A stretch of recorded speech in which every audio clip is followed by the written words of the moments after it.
نحمده ونصلي على رسوله الكريم الحمد لله. இன்று பத்ருடைய நாளாக இருப்பதினால் பத்ருடைய போரை பற்றி சில அற்புதங்களை பற்றி இந்த பயானில் பேசிக்கணும். இதில் ஒரு சில விஷயங்களை சொல்லி நான் பயான் ஆரம்பிச்சிடுறேன். முதலாவதாக பத்ருடைய போருக்கு முன்பாக நடந்த மக்காவில் நடந்த ஒரு சில சம்பவங்கள் ஒன்று. ரெண்டாவதாக இந்த பத்ருடைய போர் எதற்காக ஆரம்பிக்கப்பட்டுச்சு, யார் முதல்ல ஆரம்பித்தாங்க, 2. மூணாவது இது எந்த ஆண்டில் நடந்துச்சு, 3. நாலாவதாக இதில் எத்தனை பேர் முஸ்லீம்கள் கலந்துக்கிட்டாங்க, காஃபிர்கள் எத்தனை பேர் கலந்துக்கிட்டாங்க. ஐந்தாவதாக சில அற்புதங்கள் இதில் என்ன நடந்துச்சு அதை மட்டும் நான் சொல்லி நான் அந்த பயானை முடிச்சுக்கிறேன். அல்ஹம்துலில்லாஹ், அல்லாஹ்வுடைய மாபெரும் கருபை, இஸ்லாத்தில் முதலாவதுடைய போர் இந்த பத்ருடைய போராக நடந்துச்சு. இந்த பத்ருடைய போர் நடக்கும் பொழுது நபி ஸல்லல்லாஹு அலைஹி வஸல்லம் மதீனா மாநகரத்தில் இருந்தாங்க. இது ஹிஜ்ரி 2 அப்போ நடக்கிறது. ரமலானுடைய பிறை 17 வெள்ளிக்கிழமை ஜும்மாவுடைய நாள் காலையில் நடக்குது. நடந்து முடிஞ்சு ஜும்மாவுடைய தொழுகைக்கு முன்பாக இந்த போர் முடிஞ்சிருச்சு. நபி ஸல்லல்லாஹு அலைஹி வஸல்லம் மக்கா மாநகரத்தில் இருக்கும்போது, சொந்த ஊர் தானே மக்கா மாநகரம், நபியவங்க மக்கா மாநகரத்தில் இருக்கும் பொழுது நபி ஸல்லல்லாஹு அலைஹி வஸல்லம் காபத்துல்லாவில் போய் தொழ போகிறாங்க. காபத்துல்லாவில் தொழ போவதற்காக நபி ஸல்லல்லாஹு அலைஹி வஸல்லம் தக்பீர் கட்டி நின்று தொழுதுகிட்டு இருக்காங்க. நபி ஸல்லல்லாஹு அலைஹி வஸல்லம் சஜிதாவில் இருக்கிறாங்க. சஜிதாவில் இருக்கும் பொழுது நல்லா கவனமாக கேட்டுக்கிட்டே இருங்க. ஒரு ஆச்சரியமான சம்பவம்.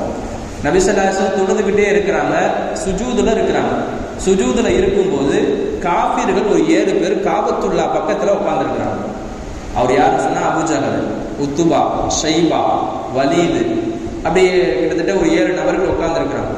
7 நபர் உட்காந்துருந்தவர் அபூஜஹல் சொல்கிறான், இந்த முஹம்மது இருக்கிறார்ல, இவர் தொழுதுகிட்டு இருக்காரு, நேற்று யார் வீட்டில் ஒட்டகா இருந்தாங்க, அந்த குடலை எடுத்துட்டு வாங்க, அங்கே இருக்கக்கூடிய ஜவ்வு படலை இருக்குல்ல எல்லாத்தையும் அந்த கழிவுகள்லாம் எடுத்துகிட்டு வந்து இந்த முஹம்மது மேலே யார் போடுறான்னு கேட்டாங்க.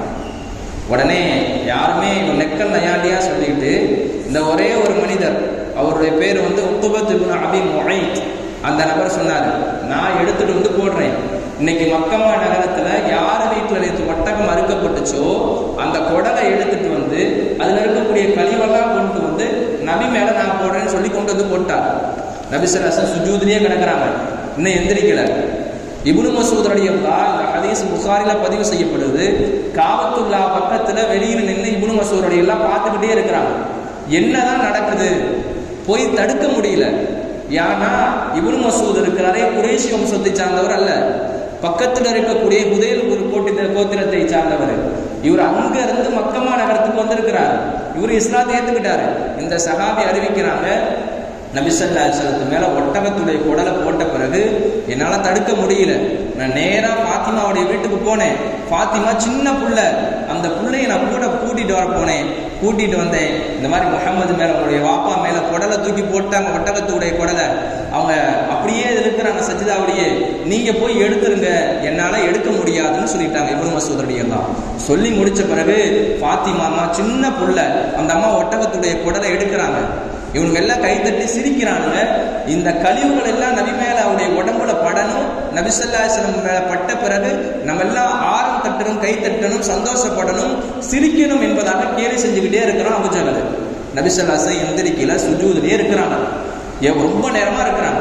ஆயிஷா அம்மா சொல்றாங்க, நபி ஸல்லல்லாஹு அலைஹி வஸல்லம் என்னுடைய வீட்டில் தொழுதாங்கன்னா ரொம்ப நேரம் சுஜூதிலே இருப்பாங்க, எனக்கு பயம் வந்துடும், நபி உங்களுக்கு ஏதாவது ஏற்பட்டுருச்சோ அப்படின்னு கூட நான் பயப்படுவாங்க. ஃபாத்திமா ரலியல்லாஹு அந்த குடலெல்லாம் எடுக்கிறாங்க. அந்த கழிவுகள்லாம் எடுத்து வச்சுட்டு நேராக போய் அந்த 7 நபர்கள் இருக்காங்கல்ல, காபத்துல்லா உட்காந்துருந்தாங்க, அந்த 7 நபரை போய் திட்டுறாங்க. ஃபாத்திமா சின்ன புள்ள போய் திட்டுறாங்க. நபி ஸல்லல்லாஹு அலைஹி வஸல்லம் சுஜூதெல்லாம் செஞ்சு முடிச்சுட்டு உடனே எல்லாம் அவுராதுகள் அதெல்லாம் ஓதி முடிச்சுட்டு, அத்தஹியாத்து, தரூத் ஷரீஃப் எல்லாம் ஓதி முடிச்சுட்டு நபி ஸல்லல்லாஹு அலைஹி வஸல்லம் சலாம் கொடுக்குறாங்க. சலாம் கொடுத்த பிறகு நபி ஸல்லல்லாஹு அலைஹி வஸல்லம் போனோடனே அந்த 7 நபர்களுக்கு பத்துவா செஞ்சாங்க. எப்படிப்பட்ட பத்துவானா, அல்லாஹும்ம அலைக பி குரைஷ், அல்லாஹும்ம அலைக பி குரைஷ், அல்லாஹும்ம அலைக பி குரைஷ், யா அல்லாஹ் இந்த குரைஷ் இந்த 7 நபரை நீ பார்த்துக்கொள். ஈமான் கொண்ட மக்கள் அல்ல, இந்த காபிரான 7 மனிதர் இருக்கிறாரு, அவன் நீ பார்த்துக்கொள் என்பதாக நபி ஸல்லல்லாஹு அலைஹி வஸல்லம் பத்துவா செஞ்சிட்டாங்க. செஞ்சு முடிச்ச பிறகு நபி ஸல்லல்லாஹு அலைஹி வஸல்லம் ஒவ்வொரு பேர்களையும் சொல்றாங்க. அல்லாஹும்ம அலைக பி உக்வா, அல்லாஹும்ம அலைக பி அபூஜஹல், அல்லாஹும்ம அலைக பி ஷைபா, அல்லாஹு அலைக வலீத். இப்படி 7 நபருடைய பேரை தனித்தனியா சொல்லிக்கிட்டே வராங்க. பேரை சொல்லி பத்வா செஞ்சுட்டாங்க. பத்வா செஞ்சதுக்கு பிறகு நபி ஸல்லல்லாஹு அலைஹி வஸல்லம் என்ன செஞ்சிட்டாங்க, போயிட்டாங்க. போன பிறகு இது ஒரு சம்பவம். ரெண்டாவது ஒரு சம்பவம் நடக்குது. நபி ஸல்லல்லாஹு அலைஹி வஸல்லம் சிறிய தந்தை அப்பாஸ் ரலியல்லாஹு, இவங்க இன்னும் இஸ்லாத்துக்கு அப்ப வரல. இவங்களுடைய மாமி குப்பி, அவருடைய அந்த அம்மாவுடைய பேரு ஆத்திகா. அந்த அம்மா இருக்கிறார்களே ஒரு கனவு கண்டாங்க. என்ன கனவு? மக்கமா நகரத்துல 3 நாளுக்குள்ள காஃபிர்களுக்கு ஒரு வேதனை வரப்போகுது. அது என்ன வேதனைன்னு சொல்லி அந்த அம்மா கனவு காண்டாங்க. எப்படிப்பட்ட வேதனைனா, ஒரு மனிதர் மக்கமா நகரத்துக்குள்ள வருவாரு. தன்னுடைய ஒட்டகத்துடைய மூக்கு இருக்கிறதே, அந்த மூக்கெல்லாம் கிழிந்தவாறு, அதோட ரத்தம் ஊத்துனவாறு, அவருடைய சட்டைகள் மேல பட்டு அது மேலே தடவி கொண்டு அந்த மனிதர் தன்னுடைய சட்டையெல்லாம் கிழிச்சு கொண்டு ஒரு மனிதர் மக்கமா நகரத்துக்குள்ள வரப்போறாரு. அந்த மனிதருடைய கனவு காண்றாங்க. காணு முடிச்சுட்டு இந்த ஆத்திகா அம்மா தன்னுடைய சகோதரர்கிட்ட வந்து சொல்றாங்க, அப்பாஸ் கிட்ட, இந்த மாதிரி ஒரு கனவு கண்ட நேற்று நைட்டு, அந்த கனவுல இந்த மாதிரி விஷயங்கள்லாம் வந்துச்சு அப்படின்னு சொன்னோடனே அப்பாஸ் இருக்கிறாரே, சரிம்மா இந்த கனவை யார்கிட்டையும் சொல்லாத, நீயே வச்சுக்கின்னு சொல்லிட்டாங்க. இதை என்ன பண்ணாங்க, அப்பாஸ் இருக்கிறா தன்னுடைய நண்பர் ஒருத்தர் வலீத் இருந்தார். அந்த 7 பேர் காபத்துல்லா உட்கார்ந்து இருந்தார்ல, அந்த 7 நபர் வலீத் கிட்ட சொல்லிட்டாரு, நான் உன்கிட்ட சொல்றேன் இந்த செய்தி, அந்த கனவை நீ யார்ட்டையும் சொல்லாத அப்படின்னு இந்த மனிதர் சொல்லிட்டாரு. இவர் என்ன பண்ணாரு, மக்கமா நகரம் தேசத்துக்குள்ளாத்தையும் பரவி விட்டு அபூஜஹல் வரை போயிருச்சு. ஒரு நாள் அப்பாஸ் தவாப் செய்ய வராங்க. இப்போ தவாப் இருந்துச்சு, காபத்துல்லா தவாப் செய்யறாங்க. தவாப் செஞ்ச பிறகு அபூஜஹல் கூப்பிடுறாங்க, என்னப்பா அப்பாஸே, உன்னுடைய பெண்கள் வந்து இப்படியே சொன்னான், உன்னுடைய பொம்பளைங்க ஒரு கனவு கண்டு இந்த மாதிரி இப்படி நடக்குதாமே, என்ன ஏற்கனவே நபி அவங்க தூதுத்துவம் வந்துருச்சு அப்படி இப்படி போய் சொல்லி எடுத்துறீங்க, இப்போ வேற பெண்களுக்கு வேற தூதுத்துவம் வந்துருச்சா அப்படின்னு சொல்லி அபூஜஹல் கேட்கறான். உடனே அப்பாஸ் இருக்க எதுவுமே பதில் சொல்லாம வீட்டுக்கு போயிட்டாங்க. வீட்டுக்கு போய் தன்னுடைய சகோதரி கிட்ட சொல்றாங்க, ஆத்திகா அம்மாட்ட இந்த மாதிரி விஷயத்தை அபூஜஹல் எனக்கு சொன்னான். அந்த அம்மா வீரத்தோட சொன்னாங்க, ஒரு பெண்ணை பார்த்து இப்படி சொல்லிட்டான், நீங்க சும்மா விட்டுட்டு வந்திருக்கிறீங்களே, பனு ஹாஷிமுடைய கோத்திரத்தில் உள்ள பெண்ணை இப்படி சொல்லிட்டாங்க, சும்மா விட்டுட்டு வந்துட்டீங்களேன்னு சொன்னாங்க. அதுக்கு உடனே அந்த அம்மா சொன்னாங்க, அந்த அப்பாஸ் ரலியல்லாஹு சொன்ன அப்பா சொன்னாரு, ஒரு நாள் வாய்ப்பு கிடைக்கும், நான் கண்டிப்பா அவருக்கு நான் பதிலடி கொடுக்குறேன்னு சொன்னாரு. உடனே அன்னைக்கு ஒரு நாள் பதிலடி கொடுப்பதற்காக அவ வந்து காபத்துல்லா பக்கமா வராங்க. வரும்போது நான் சொன்னேன்ல ஒரு கனவு கண்டாருன்னு சொல்லி, ஒட்டகத்துல வராருன்னு சொல்லி சட்டையெல்லாம் கிழிச்சுக்கிட்டு அந்த மனிதர் வராரு. வந்து காபத்துல்லாவில் ஏறி சொல்றாரு, இந்த மாதிரி அபு சுஃபியான் வந்து சிரியா நாட்டில இருந்து மக்கமா நகரத்துக்கு வருவதற்காக இருந்தார். வரும்பொழுது அவருடைய படைகள் இருக்க வணிக குழு கூட்டத்தை எல்லாம் மறிச்சுட்டாங்க. அதனால நீங்க என்ன செய்யுங்க, ஒரு படையை எடுத்துக்கிட்டு நம்ம போலாம் அப்படின்னு சொல்லி வந்து சொன்னார். இதை காபத்துல்லா மேல ஏறி 3 தடவையும், அங்க இருக்கக்கூடிய மலையில ஏறி 3 தடவையும் அந்த தம்தம் இப்னு அம்ருல் கிஃபாரின்னு சொல்லக்கூடிய அந்த நபர் அவர் வந்து சொல்லி முடிச்சுட்டார். இது எதுக்குன்னு சொன்னா, இஸ்லாத்தை ஏற்ற மனிதர்கள் நபி ஸல்லல்லாஹு அலைஹி வஸல்லமோட மதீனா நகரத்துக்கு போயிட்டாங்க. அவங்களுடைய வீடுகள் சொத்து பத்தெல்லாம் என்ன பண்ணிட்டாங்கன்னா, இந்த குறைஷ் வம்சம் அந்த காபீர்கள் இருக்காங்களா எல்லாம் சூறையாடிட்டாங்க, எல்லாம் எடுத்துக்கிட்டாங்க. பொருளை எடுத்துக்கிட்டு அங்கிருந்து சிரியா நாட்டில இருந்து ஒரு 50,000 பொற்காசுகள், கிட்டத்தட்ட பல கோடி கணக்கு, அதுல இருந்து அபு சுஃபியான் கொண்டு வராரு. அவர் பிற்காலத்துல இஸ்லாத்தை ஏத்துக்குவாரு. ஒரு இடத்துல வந்து தங்குறாங்க, டென்ட் போட்டு. நபி ஸல்லல்லாஹு அலைஹி வஸல்லம் ஆள் அனுப்புறாங்க, எப்படியாவது அந்த அவருடைய பொருட்களை கைப்பற்றணும்னு சொன்னா, இந்த பொருள் எல்லாம் அந்த முஹாஜிரோட சேர்ந்தது, இஸ்லாத்துக்கு வந்தவர்களோட சேர்ந்தது. இந்த பொருளை எல்லாமே இவங்ககிட்ட வாங்கி கொடுக்கணும்னு சொல்லி, இது போர் நடத்தணும், கொள்ளையடிக்கணும் நபியுடைய ரொம்ப தேட்டம்லாம் கிடையாது. நபி ஸல்லல்லாஹு அலைஹி வஸல்லம் ஒரு ஆள் அனுப்புறாங்க. ஒரு நபர் ஒட்டகத்தை இழுத்துக்கிட்டு போறாரு. போய் அங்க போய் பார்த்துட்டு வந்துடுறாரு. ஒரு அபு சுஃபியான் இந்த இடத்துல டென்ட் போட்டு தங்கி இருக்கிறாங்க அப்படின்னு சொன்னாரு. இந்த அபு சுஃபியான் இருக்காருல்ல, யார் வேவு பார்க்க வந்தார்களோ அவரை பார்த்து ஒட்டகத்துடைய சாணியை ஆய்வு செஞ்சுட்டாரு. இந்த சாணி இருக்கிறதே மதீனா நகரத்தை சேர்ந்த சாணி. இது பேரிச்சம்பழம் சாப்பிட்டுட்டு சாணி எல்லாம் போட்டிருக்குது. நம்மளை வேவு பார்க்க முகமது ஒரு அனுப்பி வச்சிருக்கிறாரு, நம்மளை எப்படியாவது தப்பிக்கணும்னு சொல்லி கடற்கரை ஓரமா அப்படியே சென்று அப்படியே மக்கமா நகரத்துக்கு போயிட்டாரு. போன பிறகு அபூஜஹல் ஆணவத்தோட நிக்கிறான். நபியவங்க போர் செய்யணும் கொஞ்சம் கூட விருப்பமே கிடையாது. ஆனா வந்து அபூஜஹல் இருக்கானே, பத்ருடைய போர் கண்டிப்பா செய்யணும் ஆணவத்தோட சொன்னான். எத்தனை விஷயம், ஒரு 5 விஷயத்தை சொல்லி காமிக்கிறாங்க. அந்த 5 விஷயமும் வந்து வருது. எப்படிப்பட்டன்னு சொன்னா, நம்ம முஸ்லீம்களை எப்படியாவது தாக்கணும், அடிக்கணும். 1. 2வதாக இருக்கிறதே, அங்க நம்ம போய் அந்த பத்ருடைய போர்ல ஒட்டகத்தை அறுத்து நம்ம சாப்பிடணும். 2. 3வதா பாடகிகள் பெண்களை அழைச்சிட்டு போய் பாட்டு பாடி சந்தோஷமா இருக்கணும். 4வதா 3 நாள் தங்கணும், 5வதா இருக்கே முஸ்லிம்களை அடிக்கிற அடியில இது வாழ்க்கை முழுவதும் நம்மளை பெருமையா பேசணும்னு சொல்லி சொன்னான். அப்ப அபூ சுஃபியான் சொன்னாரு, அதான் வந்துட்டேனப்பா, எதுக்கு இந்த போர், பத்ர் போர் எதுக்கு நடத்துறீங்க, இந்த போரே வேணாம் விட்டுருங்கன்னு சொன்னாங்க அபூ சுஃபியான். இந்த அபூஜஹல் இருக்கானே முடியாதுன்னு சொல்லிட்டான், நான் கண்டிப்பா எல்லா மக்களையும் ஒன்று திரட்டுவேன். இதுல ஒரு நபர் யாருன்னு சொன்னா, இந்த பிலால் ரலியல்லாஹு நம்ம கேள்விப்பட்டிருப்போம், மண்ணில் போட்டு பிரட்டினாங்கல்ல, அந்த நபர் அந்த நபருடைய பேரு உத்துபா. அந்த நபர் என்ன செஞ்சான்னு சொன்னா, நபி ஸல்லல்லாஹு அலைஹி வஸல்லம் ஒரு நாள் சொன்னாங்க, இந்த மாதிரி இந்த உத்துபா இருக்கிறாரே கண்டிப்பா நாங்க தான் கொலை செய்வோம்னு சொல்லிட்டாங்க. இந்த உத்துபா பயந்துட்டாரு. எப்படி பயப்படுறாரு, நம்ம பத்ருக்கு போனோம்னா பிலால் ரலியல்லாஹு கொன்றுவாரு, நம்ம போகக்கூடாது அப்படின்னு சொல்லிட்டு. இதுல ஒரு நபர் என்ன செஞ்சாரு சொன்னா, உத்துபா இருக்கிறார், அவர் இந்த பெண்கள் குளிச்சாங்கன்னா புகை போடுவாங்க, அந்த புகை கருவி எடுத்துட்டு கொடுத்தாரு. எப்படி கொடுக்குற, அந்த புகையை வச்சு நீ போட்டுக்கு, நீ தான் எங்களோட போருக்கு வரல, பொம்பளை மாதிரி பெண்கள் மாதிரி வீட்லயே நீ என்ன செஞ்சுக்கு, புகையை போட்டுக்கிட்டு நீ பாட்ட வீட்டுல இருன்னு சொல்லிட்டாரு. இந்த தாங்க முடியாம இவரும் போருக்கு கிளம்பிட்டாரு. இந்த 7 பேர் காபத்துல்லாவில் இருந்தார் அல்லவா, அந்த 7 பேருமே கிளம்பிட்டாங்க போருக்கு. கிட்டத்தட்ட 1000 பேர் கிளம்புறாங்க. அபூஜஹலுடைய பேர் அவன் பேர் அம்ரு. அபூஜஹல்னா மடமையின் அப்பன், மடமையின் தந்தை அப்படின்னு அர்த்தம். ஆனா அப்பாஸ் இருக்கிறாரே அபுல் ஹக்கம் என்பதாக சொன்னார், அறிவின் தந்தை என்பதாக அர்த்தம். நபி ஸல்லல்லாஹு அலைஹி வஸல்லம் பேர் வச்சாங்க, அபூஜஹல் என்றால் மடமையின் தந்தை என்பதாக பேர் வச்சாங்க. பேர் வச்ச பிறகு இந்த பேரை நம்ம அபூஜஹல் தான் கூப்பிட்டாங்க. இவங்க எல்லாம் போருக்கா கிளம்பி கிட்டத்தட்ட அதிகமான ஒட்டங்களை எடுத்துக்கிட்டு போறாங்க. 1000 நபர்கள் ஒரு பள்ளத்துல போய் இருக்கிறாங்க. நபி ஸல்லல்லாஹு அலைஹி வஸல்லம் செய்தி கிடைக்குது, இந்த நபர்கள் எல்லாம் நம்மளை தாக்குறதுக்காக வராங்க. நபி ஸல்லல்லாஹு அலைஹி வஸல்லம் மஷ்வரா பண்றாங்க. என்ன மஷ்வரா, முதல்ல முஹாஜிர்கிட்ட கேட்கறாங்க, மக்காவாசிகிட்ட கேட்டாங்க, இந்த இஸ்லாத்துக்கு வந்தவங்க இந்த மாதிரி பத்ர் போர்னு சொல்லி அபூஜஹல் அந்த மாதிரி செய்ய போற நம்மள பத்ர் போர் என்று சொல்லக்கூடிய படையெல்லாம் திரட்டிக்கிட்டு வரான், நம்மளை தாக்குவதற்காக வரான், அதனால நான் அவங்ககிட்ட போர் செய்யலாமான்னு கேட்டாங்க. 3 தடவையும் கேட்கறாங்க. முஹாஜிர்கள் சொன்னாங்க கண்டிப்பா போர் செய்யலாம், யார சொல்லலாம்னு சொல்லிட்டாங்க. 4வதா அந்த அன்சாரியில் இருக்கக்கூடிய ஃபஹிம்தில் அன்சாரி, அன்சாரிகள் விலகி கொண்டாங்க. சஅத் இப்னு முஆத் 31 வயசு அந்த நபர் சொன்னார், யா ரசூலல்லாஹ் நம்ம கண்டிப்பாக போர் செய்யலாம், நீங்க என்ன சொல்றீங்களோ அதை நாங்கள் கண்டிப்பாக கட்டு போடுறோம். காரணம் ஏன்னா இந்த பனி இஸ்ரவேலர் இருக்கிறார்களே, அவர்கள் ஒரு வார்த்தையை சொன்னார்கள், இதுகபு அந்த வரப்புக்க ஃபகாத்திலா இன்னா ஹுனா காயிதுன், நீங்களும் மூசாவே நீங்களும் உன்னுடைய இறைவனும் போய் நீங்க போர் செய்யுங்க, நாங்க உட்கார்ந்து வேடிக்கை பார்க்கணும்னு சொன்னாங்க. ஆனா இவங்க சொன்னாங்க, வலாக்கின்ன முகாத்திலு அன் யமீனிக வ ஷிமாலிக நமின் பைனி யதைக மின் ஹல்ஃபிக, நபியே உங்களுக்கு முன்னாடி பின்னாடி அதே போல இடதுபுறம் வலதுபுறம் எல்லா சைடுலையும் நாங்க என்ன செய்யறோம், போர் செய்யறதுக்கு தயாரா இருக்கிறோம். பனி இஸ்ரவேலர்கள் மாதிரி நாங்க விட்டுட்டு பின்னாடி வரக்கூடிய மக்கள் நாங்க இல்ல, அதனால நாங்க நீங்க என்ன சொல்றீங்களோ செய்யறேன்னு சொன்னாங்க. இவங்க கிட்ட 2 குதிரை மட்டும்தான் இருந்துச்சு. 2 குதிரை. ஜுபைர் இப்னு அவ்வாம் ரலியல்லாஹு குதிரை ஒன்று, 2வது மிக்தாம் இப்னு அஸ்வத்னு சொல்லக்கூடிய அவர்கிட்ட ஒரு குதிரை இருந்துச்சு. 2 குதிரை 70 ஒட்டகங்கள் இருந்துச்சு. நபி ஸல்லல்லாஹு அலைஹி வஸல்லம் வேவு பார்ப்பதற்காக ஆள் அனுப்பி வச்சாங்க. அதுல ஒரு ஆட்டு இடையே வந்தார். இந்த மாதிரி போருக்காக வேண்டி அபூஜஹல் ஆள் திரட்டிட்டு வந்திருக்கானே, உனக்கு தெரியுமான்னு கேட்டாங்க. அதுக்கு அந்த மனிதர் சொன்னாரு, எனக்கெல்லாம் எந்த விஷயமும் தெரியாதுப்பா அப்படின்னு அந்த ஆட்டு இடைன்னு சொல்லிட்டாரு.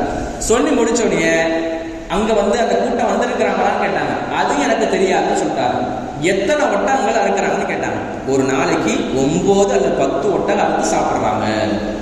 அவங்க 9, 10 ஒட்டங்களை அறுத்து சாப்பிட்றாங்க. நபி ஸல்லல்லாஹு அலைஹி வஸல்லம் சொன்னாங்க, கிட்டத்தட்ட ஒரு 900 அல்லது 1000 பேர் வந்திருப்பாங்க, அதனால நம்ம போர் செய்யலாம் அப்படின்னு சொல்லி தயாராகி போயிட்டாங்க. இரவு நேரத்தில் நபி ஸல்லல்லாஹு அலைஹி வஸல்லம் அழுகுறாங்க. எப்படிப்பட்ட இதுனா அல்லாஹ்விடத்துல துஆ செய்யறாங்க. அல்லாஹ்விடத்துல கேட்கறாங்க, அல்லாஹும்ம இன் துஹ்லிக் ஹாதிஹில் இஸாபா, யா அல்லாஹ் இந்த படையை நீ தோற்கடிச்சிட்டேன்னு சொன்னா, இந்த முஸ்லிமான மக்களை நீ தோற்கடிச்சிட்டேன்னு சொன்னா, மின் அஹ்லில் இஸ்லாம், இஸ்லாத்தில் இருக்கக்கூடிய லா துஅபது ஃபில் அர்த், பூமியில ஒன்ன வணங்குவதற்கு யாருமே கிடையாது. இந்த மக்கள் வெறும் 313 சஹாபாக்கள் தான். இந்த மக்கள் மட்டும்தான் நிக்கிறாங்க. இவங்களை நீ தோற்கடிச்சிட்ட, அழிச்சிட்டேன்னு சொன்னா உன்னை வணங்குவதற்கு இந்த உலகத்துல யாருமே இல்லையா அல்லாஹ். நைட்டு முழு இரவு முழுக்க அழுது கொண்டே இருக்கிறார்கள் அல்லாஹ் இடத்துல கேட்கிறாங்க. ஏன்னா போர் ஏதாவது நடந்துருமோ, ஏதாவது ஆயிருமோன்னு சொல்லி பயப்படுறாங்க. இது ஒரு முக்கியமான இன்னொரு சம்பவம். இதுல நாள் இரவு சுராக்கா, ஹாரிஸத் இப்னு சுராக்கா, இந்த சஹாபி 22 வயசு. அம்மா பொண்ணு பார்க்குறாங்க, நான் இந்த மாதிரி உனக்கு கல்யாணம் பண்ணி வைக்கிறேன், இந்த மாதிரி நீ கல்யாணம் பண்ணிக்கி அப்படின்னு அந்த அம்மா வயசு கிட்டத்தட்ட ஒரு 70-80 வயது இருக்கும். அந்த அம்மாவுக்கு கணவர் கிடையாது. அந்த பையனை கூப்பிட்டு சொன்னாங்க, இந்த மாதிரி நீ கல்யாணம் பண்ணி வைக்கலாம் ஆசைப்படுறேன். அந்த சகாபி பதருக்காக நபியவங்க கூப்பிடுறாங்க, நான் போலான்னு இருக்கேன்னு. இந்த சகாபி போயிட்டாங்க. கிளம்பி போனதுக்கு பிறகு முதல் நாள் நைட்டு ஒரு கிணறு ஒன்று இருந்துச்சு. பதருக்கு பக்கத்துல ஒரு கிணறு. அந்த கிணறுனாலதான் அதுக்கு பத்ருன்னு இடமே பேர் வந்துச்சு. அந்த கிணறுக்கு ஆளு நபி அவங்க போட்டிருந்தாங்க. ஹிப்பான் இப்னு அப்படின்னு சொல்லக்கூடிய, ஹிப்பான் என்று சொல்லக்கூடிய ஒரு சகாபி. யாராவது குறைஷ் மக்கள் காஃபிர்கள் விசந்த கலந்துட்டாங்கன்னா முஸ்லீமான மக்கள் இறந்து போயிடுவாங்களேன்னு சொல்லி இந்த ஒரு சகாபி போட்டிருந்தாங்க. இந்த ஹாரிஸத்து இப்னு சுராக்கா இவர் முஸ்லீமா என்னன்னு நமக்கு தெரியாதுன்னு சொல்லி அம்பை எழுந்துட்டாங்க. இவர் தண்ணிக்காக வந்தார். ஒரு முஸ்லீமான மனிதர் இறந்து போயிட்டாங்க. இறந்துனே கீழே கிடக்குறாங்க. இந்த விஷயம் நபி அவங்களுக்கு தெரியப்படுத்துறாங்க. நபி ஸல்லல்லாஹு அலைஹி வஸல்லம் மக்கா நகரத்து மதீனா நகரத்துக்கு போறாங்க. அந்த அம்மா குடுகுடு கிளம்பி மதீனா நகரத்துல எல்லையில நின்றுக்கிட்டு அந்த அம்மா ஒரு வார்த்தை 2 விஷயத்தை சொன்னாங்க. யா ரசூலல்லாஹ், என்னுடைய புள்ள சொர்க்கத்துல இருந்துச்சுன்னா ஆனா அஸ்பர்து, நான் பொறுமையா இருந்துக்கிறேன். என் புள்ள சொர்க்கத்துல இல்லை அப்படின்னா நான் கண்டிப்பாக புகான ஷதீதன், மதீனா நகரத்துல யாருமே இதுவரை ஒப்பாரி வச்சதே கிடையாது, அந்த மாதிரி நான் ஒப்பாரி வைப்பேன். இதுவரை எந்த பெண்களும் அந்த மாதிரி ஒப்பாரி வச்சதே கிடையாது. ஏன்னா வந்த சகாபாக்கள், ஒரு சகாபி சொன்னாரு உன்னுடைய புள்ள பத்ருடைய போருக்கு முன்னாடி இறந்து போச்சுன்னு சொல்லிட்டாரு. இன்னொரு சகாபி சொன்னாரு இல்லம்மா உன்னுடைய பிள்ளை பின்னாடி தான் வந்துகிட்டு இருக்குன்னு சொல்லிட்டாரு.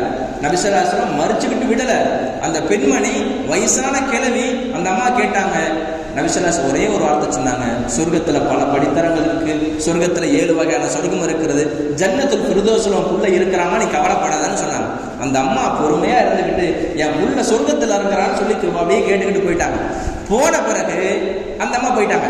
இது மக்கள் அந்த இதுல பத்ருடைய போர்ல ஒரு சில விஷயங்கள் நடக்குது இல்ல. நபி ஸல்லல்லாஹு அலைஹி வஸல்லம் நைட்ல துவா செய்யறாங்க, அழுகுறாங்க. அன்னைக்கு நைட்டு ஒரு மழை பெய்யுது, ஒரு மழை, நல்ல மழை பெய்யுது. இந்த மழை பெஞ்சதுக்கு பிறகு சஹாபாக்கள் எல்லாம் நிம்மதியா தூங்குறாங்க. இன்றைய இரவு தான் அது. இன்றைய இரவு நல்லா தூங்குறாங்க. தூங்கி முடிச்சுட்டு அதிகால நேரத்தில் ஃபஜ்ர்லாம் தொழுது முடிச்சுட்டு நபி ஸல்லல்லாஹு அலைஹி வஸல்லம் போருக்காக என்ன செய்யறாங்கன்னு சொன்னா எல்லாமே தயார்படுத்துறாங்க. தயார்படுத்தும் பொழுது நபி ஸல்லல்லாஹு அலைஹி வஸல்லம் சஃப்புகளை வரிசையா நிக்க வைக்கிறாங்க. நம்ம இப்படி தொழுகைக்கு நிக்குவோம்ல, அதே போல அத்தல ரசூலுல்லாஹி ஸல்லல்லாஹு அலைஹி வஸல்லம் அஸ்ஸுஃப, நபி ஸல்லல்லாஹு அலைஹி வஸல்லம் சஃப்புகளை வரிசையா நிக்க வச்சாங்க. நிக்க வச்ச பிறகு நபி ஸல்லல்லாஹு அலைஹி வஸல்லம் முதல்ல எதிரி படையில கேட்டாங்க, நீங்க யார் யாரெல்லாம் வந்திருக்கிறீங்க அப்படின்னு கேட்டாங்க. உடனே சொன்னாங்க, அபூஜஹல் சொன்னாரு, அபூஜஹல் நான் வந்திருக்கிறேன், உத்பா வந்திருக்கிறாரு, ஷைபா வந்திருக்கிறாரு. அந்த மக்கா நகரத்துல காபத்துல்லாஹ்ல 7 பேர் உட்கார்ந்துருந்தாரு பாத்தீங்களா, அந்த 7 பேருக்கு பதுவா செஞ்சாங்க நபி ஸல்லல்லாஹு அலைஹி வஸல்லம். அந்த 7 பேரும் வந்திருக்கிறாங்க, கிட்டத்தட்ட நாங்க 1000 பேர்கிட்ட வந்திருக்கிறோம் அப்படின்னு சொல்லி முடிச்சாங்க.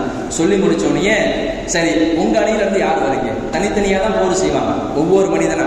ஃபர்ஸ்ட் உங்க அணியில இருந்து யார் வரீங்கன்னு சொன்னா அந்த மதீனா மக்கா நகரத்துல அந்த காபத்துல்லாஹ்ல உட்கார்ந்த 7 பேர்ல உத்பா, ஷைபா, வலீத் இவங்க எல்லாம் வந்து நிக்கிறாங்க. இதுல சாத் பின் முஆத் ரலியல்லாஹு ஒரு அன்சாரி சஹாபி 3 பேர் முன்னாடி போய் நிக்கிறாங்க, தனித்தனியா போரிடு. அவங்க ஒரே ஒரு வார்த்தை அந்த 3 பேர் சொன்னாங்க, உங்களெல்லாம் நான் போர் செய்ய வரல, நாங்க போர் செய்ய வந்தது எங்களுடைய இனத்தை சார்ந்தவங்க தான் போர் செய்ய வந்தோம். அவங்க யாருன்னா எங்களுடைய இடத்துல இருந்து முஹாஜிரனை எங்களுக்கு அனுப்பி வைங்க, நான் அவங்ககிட்ட போர் செஞ்சுக்கிறோன்னு சொன்னாங்க. அலி ரலியல்லாஹு நபியுடைய மருமகனா, 2வது ஹம்ஸா ரலியல்லாஹு, 3வதாக இருக்கிறாரே அப்துல்லா. இந்த 3 சஹாபாக்களும் போய் நிற்கிறாங்க. போய் நின்ன பிறகு அலி ரலியல்லாஹு இருக்கிறார்களே உத்பாவை கொலை செய்யறாங்க. உத்பாவை கொலை செய்யறாங்க. கொலை செஞ்சு முடிச்சோடனே உத்பா கீழே விழுந்துடுறான். நபி ஸல்லல்லாஹு அலைஹி வஸல்லம் மதீனா மக்கா நகரத்துல அன்னைக்கு பத்துவா செஞ்சாங்கல்ல, ஒட்டகத்துடைய குடலை தூக்கி போட்டான்லவா, அவங்க 7 பேர் கைத்தட்டி சிரிச்சாங்களே, அவனுடைய நிலைமை முதலாவது ஒருத்தர் இறந்துட்டான். ஹம்ஸா ரலியல்லாஹு இவரு நபி ஸல்லல்லாஹு அலைஹி வஸல்லம் சிறிய தந்தார். இவரு ஒரு மனிதரை என்ன செய்யறான்னு சொன்னா போரிட்டு அவரை தாக்குறாரு. அவருடைய பேர் யாருன்னு சொன்னா வலீது என்பதாக வருகிறது, அவருடைய பேர் உத்பா என்பதாக வருகிறது. அலி ரலியல்லாஹு இருக்கிறார்களே, அவர் என்ன செய்யறான்னு சொன்னா அவர் ஒரு மனிதர் இருக்கிறாரே உபய்யத்து இப்னு கலப், அந்த மனிதர் என்ன செய்யறாருன்னா போர் செஞ்சு அவரை தாக்கிடுறாரு. 2வதா ஹம்ஸா ரலியல்லாஹு உத்பாவை தாக்குறாங்க. 3வதா இன்னொரு சஹாபி வலீதை தாக்குறாங்க. 3 பேர் இறந்து போயிட்டாங்க. அடுத்தது ஒவ்வொரு மனிதரா நபி ஸல்லல்லாஹு அலைஹி வஸல்லம் ஒரு சில விஷயங்கள்லாம் சொன்னாங்க. சொல்லி முடிச்சு எல்லாத்தையும் தாக்குறாங்க. ஒரு 70 பேர் இறந்துட்டாங்க. வந்தவங்க 70 பேர் இறந்துட்டாங்க. அந்த 7 பேருமே செத்து போயிட்டாங்க சொல்ல போன்னு சொன்னா. அந்த பத்வா செஞ்சதுனால நபி ஸல்லல்லாஹு அலைஹி வஸல்லம் நபி மேல ஒட்டகத்துடைய குடலை போட்டதுனால அந்த 7 பேரும் இறந்துட்டானுங்க. அது மட்டும் அல்லாமல் 70 அந்த காஃபிர்கள் இறந்து போனாங்க. 70 கைதிகளாக பிடிக்கப்பட்டாங்க. முஸ்லீம்கள்ல ஒரு 14 பேர் இறந்துட்டாங்க. முஹாஜிர் மக்காவாசிகள் ஒரு 4 பேர் 8 பேர் இஸ்லாத்துக்கு 7 பேர் இஸ்லாத்துக்கு வந்தவங்க. அதே போல மதீனா நகரத்தில் சேர்ந்த அன்சாரி சஹாபில ஒரு 7 பேர், கிட்டத்தட்ட 14 பேர் இறந்துட்டாங்க. இவங்ககிட்ட எந்த விதமான வாகனங்கள்லாம் கிடையாது. இதெல்லாம் இறந்த பிறகு ஒரு சில கைதிகள்லாம் நபி ஸல்லல்லாஹு அலைஹி இழுத்துக்கிட்டு வராங்க, அழைச்சிக்கிட்டு வராங்க.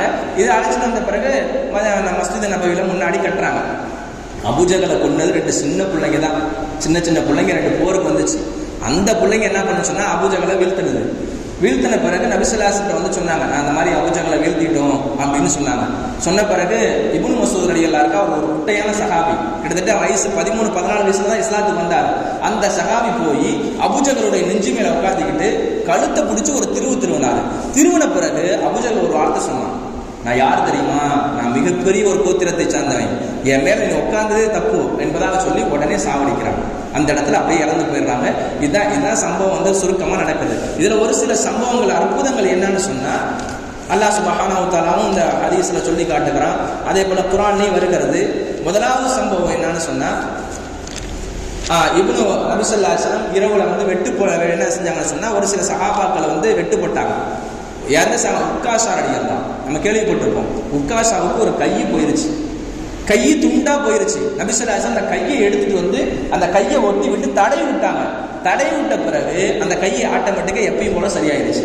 அவருடைய வால் உடஞ்சு போச்சு. நபி ஸல்லல்லாஹு அலைஹி வஸல்லம் ஒரு கட்டையை கொடுத்தாங்க. அந்த கட்டையை கொடுத்ததுனால அந்த சஹாபி சொன்னாரு, நான் அபூபக்கர், உஸ்மான், உமர், அதே போல உமர் ரலியல்லாஹு இவங்களுடைய காலம் வரையும் இந்த கட்டையை வச்சிருந்தேன். இந்த கட்டையை நான் அடிச்சேன்னா அந்த எதிரிகளை தாக்கிட்டு என்கிட்ட வந்துடும். அவ்வளோ பெரிய அற்புதங்களை நபியம் எனக்கு கொடுத்துருக்கிறாங்க. அந்த கடைசி வரையும் வச்சுக்கிட்டேன். 1. 2வது இந்த போர்ல 5000 மலக்குமார்கள் வந்தாங்க. ஜிப்ரீல் அலைஹிஸ்ஸலாம் 1000 மலக்குமார்கள் கொண்டு வந்தாங்க. அதே போல இஸ்ராயில் ஒரு 1000 மலக்குமார்கள், ஒவ்வொரு மலக்கும் மீகாயில் ஒரு 1000 மலக்குமார்கள், கிட்டத்தட்ட ஒரு 5000 மலக்குமார்கள் கலந்துக்கிட்டாங்க. 3வதா உள்ள சம்பவம் என்னன்னு சொன்னா இது அப்பாஸ்ன்னு சொல்லி நபி ஸல்லல்லாஹு அலைஹி வஸல்லம் சிறிய தந்தை கைது செய்யப்படுறாங்க. ஒரு உயரமான சஹாபி. இந்த நபர் இன்னும் இஸ்லாத்துக்கு வரல, பின்னாடி வந்துட்டாங்க. இந்த நபர் அபுல் யூசுர் என்று சொல்லக்கூடிய ஒரு குட்டையான சஹாபி இருக்காரு. அவர் அழைச்சிட்டு வராரு. அழைச்சிட்டு வந்த பிறகு நபி ஸல்லல்லாஹு அலைஹி வஸல்லம் கேட்டாங்க, இந்த நபரை யார் கைது செஞ்சாங்கன்னு கேட்டாங்க. அதுக்கு ஒரே ஒரு வார்த்தை சொன்னாங்க, இந்த நபர் நான் தான், அபுல் யூசுர் என்று சொல்லக்கூடிய நான் தான் கைது செஞ்சேன் யாரை சொல்லலாம்னு சொன்னாங்க. உடனே சொன்னது என்னன்னு சொன்னா அந்த அப்பாஸ் சொன்னாங்க, என்னை எந்த மனிதருக்கு கைது செய்யல, வெள்ளையா தலப்பா கட்டியிருந்தாரு, வெள்ளையா தோற்றத்துல ஒரு மனிதர் வந்தாரு. அந்த மனிதர் நானும் சுத்தி பார்க்கறேன், ஆளே காணாம். நபி ஸல்லல்லாஹு அலைஹி வஸல்லம் சொன்னாங்க, மலக்குமார்கள் தான் உன்னை கைது செஞ்சாங்க. அப்பாஸ் யார் கைது செஞ்சா? மலக்குமார்கள் இருக்கிறார்களே கைது செஞ்சாங்க என்பதாக சொல்லி அந்த விஷயத்தை 4வது விஷயமா சொன்னாங்க. 4வது விஷயம் இருக்கிறதே, எதிரிகள் இருக்கக்கூடிய அணிகள் எல்லாமே அண்ணன் தம்பியா இருந்தாங்க. முஸ்லீம்கள் இருக்கக்கூடிய எல்லாமே தம்பியாகவும் மகனாகவும் இருந்தாங்க. அவங்ககிட்ட போர் செஞ்சாங்க. அடுத்ததா ஒரு விஷயம் சொல்றான், அல்லாஹ் சொல்றான், நீங்க அவங்க பலம் தக்குத்துலூகும் அலாக்கின் அல்லாஹ் கத்தலகும், நீங்க அவங்கள கொலை செய்யல, நான் தான் அவங்கள கொலை செஞ்சேன். வயதுரா அம்மா ரமைத்த இது ரமைத்த வலாக்கின் அல்லாஹ் ரமா, நீங்க மண்ணு போடல, நான் தான் மண்ணு போட்டேன். சுருக்கமா சொல்ல போனா அல்லாஹ் தான் போர் செஞ்சான். இந்த விஷயத்துல இந்த பத்ருடைய போரை அல்லாஹ் தான் செய்ய வச்சான், அல்லாஹ் தான் எல்லாம் ஏற்படுத்தினா, அல்லாஹ் தான் எல்லாத்தையுமே வீழ்த்தி காமிச்சான். கண்ணியத்து குறித்தானவர்களே, இந்த விஷயத்த சொன்னோம்னா அதிகமாக சொல்லிக்கொண்டே போகலாம். அல்லாஹ் சுப்ஹானஹு வ தஆலா நமக்கு அதிகமான விஷயங்கள் ஈமானுடைய தாக்கத்தை கொடுக்கணும். இந்த நபர்கள்லாம் இஸ்லாத்துல இப்படி கஷ்டப்பட்டதுனால தான் இன்னைக்கு நம்மகிட்ட தீன் வந்திருக்கு. நினைச்சு பாருங்க, இன்னைக்கு இவங்கெல்லாம் இந்த பள்ளிவாசல்ல ஒரு காலத்துல இந்த மாதிரி வசதிகள் கூட கிடையாது. மண்ணு தர செவுறு பார்த்தீங்கன்னு சொன்னா ஒரு இடுப்பு அளவுக்கு தான் இருக்கும். மதீனா நகரத்துல மஸ்ஜித் நபவில அந்த பள்ளிவாசல்ல தொழுதுகிட்டு இந்த போரையும் செஞ்சுக்கிட்டு ஈமான் அவ்வளவு பெரிய தாக்கத்து இருந்தாலும் இஸ்லாத்தை விடவே இல்லை, கடைசி வரையும் இவங்க உறுதியாக இருந்தாங்க. அப்படிப்பட்ட சஹாபாக்கள் இதை சொல்லிக்கிட்டே போலாம். இன்ஷா அல்லாஹ் அல்லாஹ் சுப்ஹானஹு வ தஆலா வரக்கூடிய வருடங்கள்ல அதிகமான விஷயங்கள் அல்லாஹ் ஏற்படுத்தணும், நமக்கெல்லாம் சொல்லக்கூடிய பாக்கியத்தை கொடுக்கணும். அல்லாஹ் சுப்ஹானஹு வ தஆலா நம்முடைய ஈமான உறுதியுள்ள ஈமான ஆக்கணும். நம்முடைய களிமா இருக்கிறதே மௌத்தாகும் பொழுது களிமாவை நசீபாக்கக்கூடிய பாக்கியத்தை ஏற்படுத்தணும். வாஹிரு தவானா அல்ஹம்துலில்லாஹி ரப்பில் ஆலமீன். அஸ்ஸலாமு அலைக்கும் வரஹ்மத்துல்லாஹி வபரகாத்துஹு.